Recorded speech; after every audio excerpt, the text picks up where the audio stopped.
Hello friends. तो आज मैं आपको बताऊंगा मोदी जी ने आज हमारे मुख्यमंत्री जो हैं भारत के, उनके साथ मीटिंग की तो उन्होंने क्या कहा। तो today our prime minister mister Modi ji, Narendra Modi ji, talk with chief ministers of various states. So let's see what he says. So this video is basically in Hindi because it's a long video, so I will not be able to translate into two languages. तो ये मोदी जी का भाषण है जो अभी उन्होंने दिया। ऐसे अभी जो फ़िलहाल जो कोरोना बढ़ गया है उसके लिए आप लोग तो सरकार को क्या करना चाहिए और कैसे इसको बिना लोगों को मुश्किल में डाले, कैसे हम इस बीमारी से बचें और कम से कम बीमार हो लोग, वैक्सीन कैसे लगानी है इस बारे में जानकारी दी है। साथ में लोगों को वैक्सीन भी लगानी है, साथ में मास्क भी पहनना है, क्योंकि केवल वैक्सीन तो 10 में से 7-8 को बचाएगी, लेकिन अगर आप मास्क छोड़ देंगे तो फिर बहुत दिक्कत आएगी। मोदी जी ने कहा जैसे कोई बीमार होता है तो स्वेटर तो पहन के रहते हैं, स्वेटर चद्दर ओढ़ के रहिए, दवाई अपना काम करेगी और आपका जो विवेक है उसको भी आप बना के रखिए। ये नहीं कि आप ठंडे इलाकों में चले जाएँ, घूमने फिरने चले जाएँ, तो दवाई अपना काम करेगी और आपको सावधान रहना पड़ेगा। अब मोदी जी क्या कह रहे हैं, भारत के प्रधानमंत्री जी अभी सब मुख्यमंत्रियों के साथ मीटिंग में हैं तो उन्होंने क्या कहा उसकी थोड़ी जानकारी लीजिए।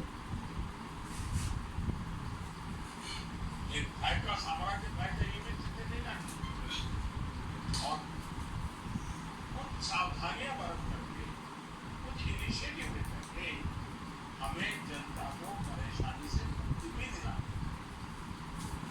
अपने प्रयासों में हमें अपने पुराने अनुभवों को शामिल करके रणनीति बनाने की हर राज्य के अपने अपने प्रयोग हैं, अच्छे प्रयोग हैं, अच्छे इनिशिएटिव हैं।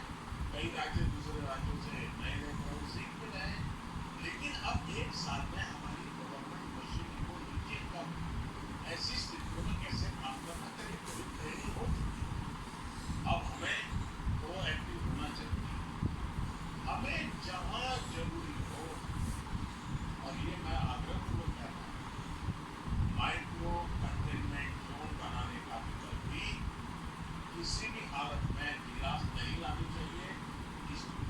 तो ये micro containment zone Modi ji ने कहा, ये जो है ये बहुत बढ़िया चीज़ है। अभी पूरे भारत में सब जगह बीमारी नहीं है, कोई कोई इलाकों में बहुत ज़्यादा है, कोई कोई इलाके में बिल्कुल भी नहीं है।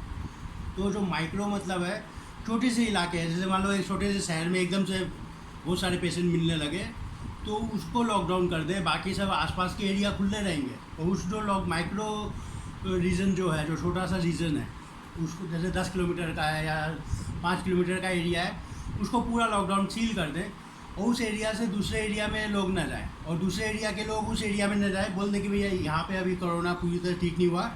तो इससे क्या होगा, बीमारी एक ही जगह जहाँ पे भी है वहीं पे फैली रहेगी और फिर वहीं ख़त्म कर देंगे। जब वहाँ पे एक भी पेशेंट नहीं होगा, इलाज हो जाएगा सबका, फिर उस एरिया को खोल देंगे। तो अब तो इलाज बहुत अच्छा हो रहा है, तो ज़्यादा घबराने की बात नहीं है। लेकिन अगर जहाँ पे बीमारी फैल रही है एकदम से, उस एरिया को पूरा तरफ से लॉकडाउन कर देंगे 2-4 दिन या 10 दिन या 15 दिन, ताकि वहाँ पे जितने भी बीमार लोग हैं सब ठीक हो जाए, फिर उस एरिया को खोल देंगे। इस तरह से करेंगे तो ये बीमारी जहाँ जहाँ पे जिन जिन एरिया में है, वो 2 किलोमीटर 5 किलोमीटर 10 किलोमीटर के जो एरिया है, केवल उन्हीं को ही लॉकडाउन करें तो पूरी दुनिया, पूरे भारत में जो है लॉकडाउन करने की ज़रूरत नहीं पड़ेगी। केवल उसी एरिया को लॉकडाउन करना होगा जहाँ पे बीमारी है। तो वहाँ पे हेल्थ केयर वर्कर जाकर वहाँ पे ट्रीटमेंट करेंगे, जो भी करेंगे। और तो बाकी जो हमें देश की अर्थव्यवस्था उसको ज़्यादा फर्क नहीं पड़ेगा। लेकिन अगर सब लोग इधर उधर दौड़ेंगे भागेंगे तो फिर ये पूरे देश में एकदम से फिर से पहले की तरह लाखों लोग बीमार हो सकते हैं। बड़े आदर से जिलों में काम कर रही पैंडेमिक जो रिस्पॉन्स टीम को कंटेनमेंट और सर्वेलेंस एसओपीज इसकी रीओरिएंटेशन की आवश्यकता हो, वो भी किया जाना चाहिए। फिर से एक बार 4 घंटे 6 घंटे के लिए बैठ करके चर्चा हो, हर लेवल पे चर्चा हो, सेंसिटाइज भी करेंगे, पुरानी चीजें याद भी करा देंगे और गति भी ला सकते हैं। और इसके साथ टेस्ट, ट्रैक और ट्रीट, इसको लेकर के हमें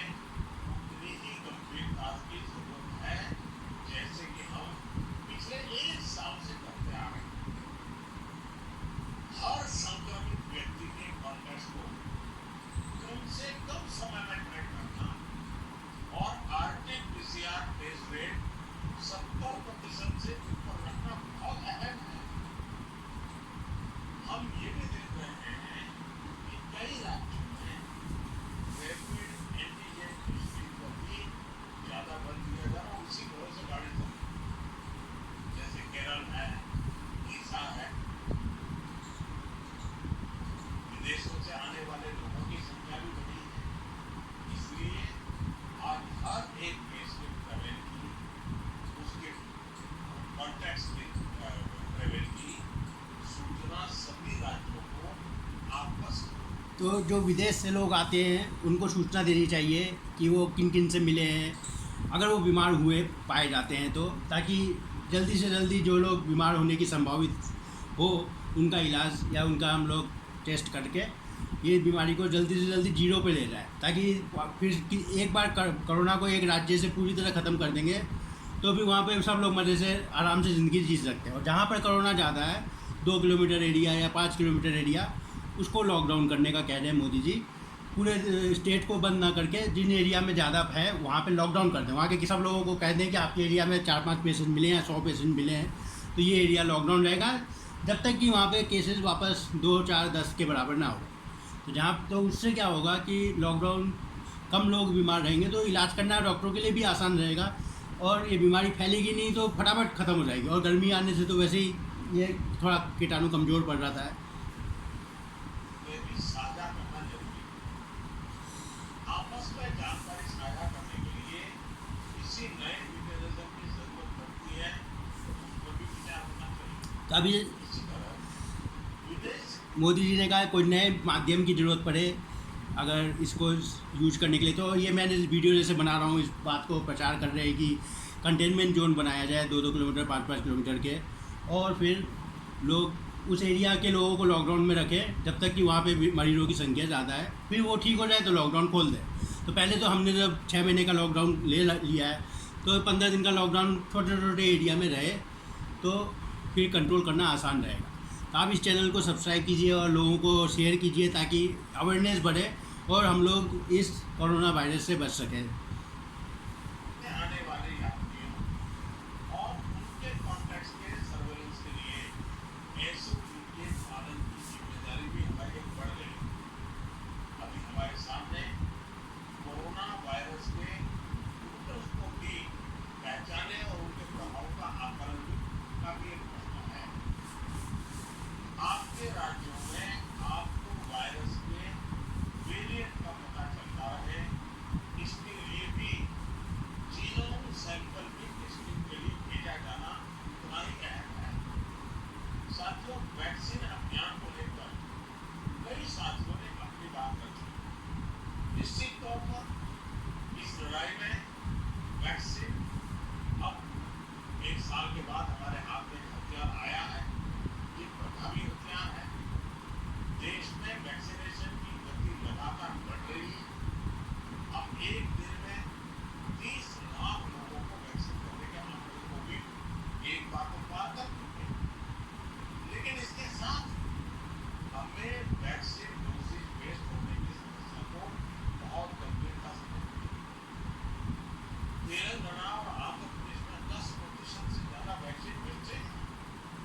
यूपी में भी वैक्सीन वेस्टेज करीब वैसा ही है। वैक्सीन जो वेस्टेज हो रही है इसकी भी राज्यों में समीक्षा करनी चाहिए और मैं मानता हूँ हर रोज स्टाफ को इसकी मॉनिटरिंग की व्यवस्था रखनी चाहिए। उनका परिणाम मिलेगा। अंत में मैं कुछ मेरे का दोहराना चाहता हूँ ताकि हम सभी इन विषयों पर ध्यान देते हुए आगे बढ़ें। एक मंत्र जो हमें लगातार हम सबको कहना होगा, दवाई भी और कड़ाई भी। तो दवाई भी कड़ाई भी। दवाई मतलब बीमारी के तरीके से नहीं, मान लीजिए किसी को जुकाम उसने दवाई ले ली सबकी, इसका मतलब ये नहीं है उसको ठंडी जगह पे बिना सुरक्षा के पूरी कपड़े वगैरह पहने देना वो चला जाए, बारिश को देख भीगने के चला जाए। तो ठीक है, तुमने दवाई ली है लेकिन तुम्हें बाकी संभालना तो पड़ेगा ही पड़ेगा। ये तुम्हारे आइन का नियम है, ये कोई इस बीमारी के लिए नहीं, ये हर बीमारी के लिए। तो ये बात मुझे मोदी जी की बहुत अच्छी लगी कि कोई बीमारी है तो दवाई तो काम करेगी, पर ये नहीं कि आप बारिश में भीगने चले जाओ, ठंडे इलाकों में जाओ, स्वेटर उतार के फेंक दें। तो दवाई और वैक्सीन अपनी जगह है और अपना इलाज अपनी जगह है।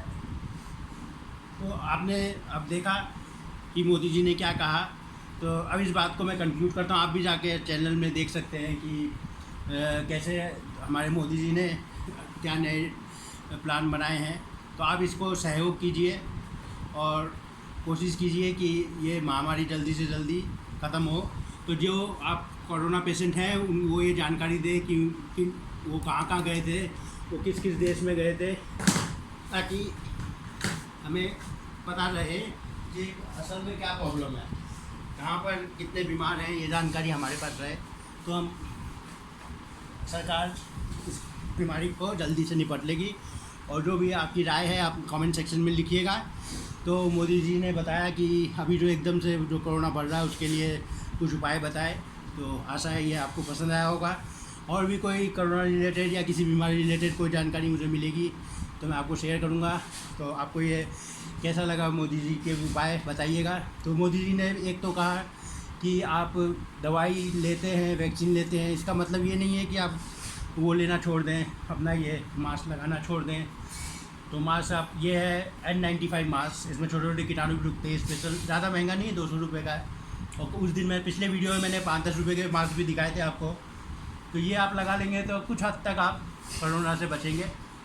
लेकिन सबसे बढ़िया ज़रूरत हो तो ही बाहर जाएँ। दूसरा, अपने किराने का सामान और दूसरी ज़रूरत की चीज़ें कोशिश करें महीने में एक ही बार ख़रीदें, बार बार शॉपिंग करने बाहर ना जाएं। और मास्क को नाक के ऊपर भी पहनिए। कुछ लोग मैं देखा हूँ ऐसे पहनते हैं, वो सोचते हैं मुंह से नहीं घुसे, पर ये नाक को भी ढकना है। और जब भी आप बाहर से घर आए तो हाथों को पहले साबुन से धोएं, उसके बाद आँखों को, मुंह को, सबको धोएं। क्योंकि अगर आप हाथों को नहीं धो के पहले मुंह धोएंगे तो आपके हाथ में जो कीटाणु वो आँखों में जा सकते हैं, मुँह में जा सकते हैं। तो आशा है ये मोदी जी के विचार हमारे देश को पहले जैसे कोरोना से काफ़ी हद तक दूसरे सुरक्षित रखा था हमारे देश को, ऐसे ये नए जो अभी मोदी जी ने उपाय बताए हैं वो हमारे देश के फ़ायदे के लिए बताए हैं। आप इनको अनुसरण कीजिएगा और दूसरे लोगों को भी बताइए कि ये वीडियो देखें। और अपने को बाहर जाना है, दवाई तो लेनी है, लेकिन इसका मतलब ये नहीं है कि आपको मास्क और डिस्टेंस नहीं रखना।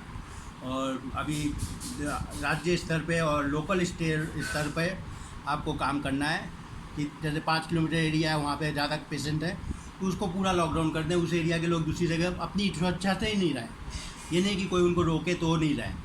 खुद ही आपके एरिया में अगर ज़्यादा पेशेंट है आप बाहर मत निकलिए। और दूसरों को यही सलाह दें, आप मास्क नहीं पहनेंगे तो देखकर दूसरे लोग भी मास्क पहनना छोड़ देंगे। अरे लगता है ये, क्योंकि वो आपका अनुसरण करते हैं, वो आपको बड़ा आदमी समझते हैं, तो आप मास्क पहनना छोड़ देंगे तो वो भी छोड़ देंगे। तो मुसीबत में फिर एक भी कॉलोनी में एक बीमार होगा तो बाकी लोग भी सब बीमार होंगे। ऐसा मत सोचिए कि 10-50 मीटर दूर कोई बीमार हुआ तो आप बोले अरे हम तो सुरक्षित, हम तो एक भी आसपास में कोई बीमार होगा तो आप कोशिश कीजिए ना खुद बीमार हो ना आस पड़ोस में कोई बीमार हो। और स्वच्छता बनाए रखें और बाहर जहाँ तक हो सके ना जाएं और मास्क का यूज करें। और बाहर एक ही बार में सारे काम निपटा लें, ऑनलाइन ऑर्डर लें ताकि आपको बाहर कम जाना पड़े। सब काम घर पे होम डिलीवरी कराइए। Thank you very much. I hope this video was quite informative and you know what our Prime Minister told to our Chief Ministers of different states. So I hope this video will help a few people get better ideas about how to get themselves protected from this dangerous disease. Thank you very much.